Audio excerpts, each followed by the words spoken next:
In this video, we are going to dive into indirect questions. You know, the ones you use if you want to ask a question, but indirectly? If you are as confused as I am right now, you definitely have to keep watching.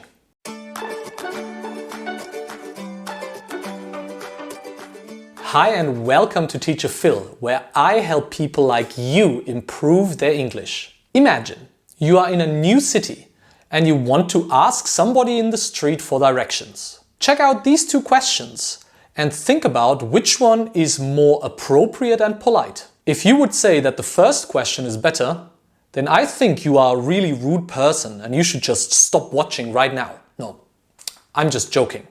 But the second question is indeed the more polite one. And it is what we call an indirect question. So let's have a look at what an indirect question is and how we use them in English. As I've just mentioned, we use indirect questions if we want to ask for something, but in a more polite way. We achieve this by using an introductory phrase at the beginning of the question. For example, can you tell me where the train station is? Or do you remember how much the tickets for the concert were? The phrase at the beginning works like wrapping paper for a gift. Gifts are always better if they are wrapped in nice wrapping paper, aren't they? Not like the socks I got for Christmas. Again. Anyway, by doing this, we ask what we want to ask in a more indirect way. Hence we call it an indirect question. When we use indirect questions, there are a couple of things that we have to be very careful with. First of all, in a direct question like the one you can see over here, we usually follow the quasi rule. The quasi rule says that we use an auxiliary verb before the subject. However, check out the indirect question. Here, there is no auxiliary verb, so the word order is subject, verb.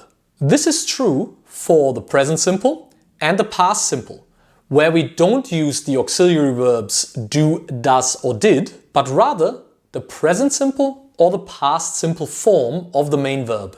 In other verb forms, we do use an auxiliary verb, but we still change the word order. Look at this example.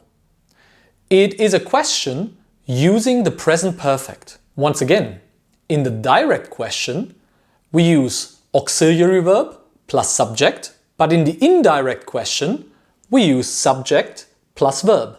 Secondly, when we ask a yes-no question, we have to be a little bit creative. Look at this example. If there is no question word, we need to add if or whether in the indirect question. All the other rules stay the same. There is no auxiliary verb in the present simple or the past simple, and the word order is subject plus verb. Thank you so much for watching this video. You can now practice what you've learned in the exercise that I've prepared for you. I can also be your teacher. I offer online classes as well as private writing feedback. All the links are in the description box below, and I see you in the next video.